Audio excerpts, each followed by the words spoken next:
In this video, we're going to be showing you how you can turn off VoiceOver on iPhone. If this does help you out, drop a like on the video, subscribe down below, and let's just get into the video. So first, you simply have to go to the Settings app on your iPhone.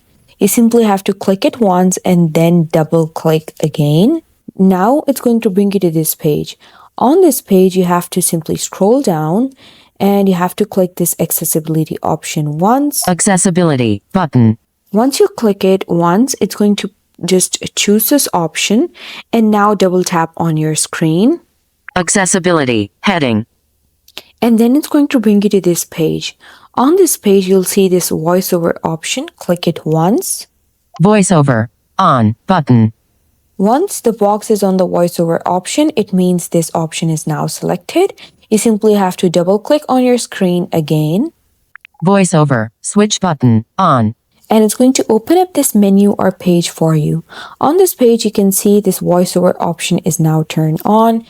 Just double tap it again and it's going to turn it off. VoiceOver off. So here you can see now the VoiceOver option is now turned off and now I can use my screen as per normal, and that's how you do it.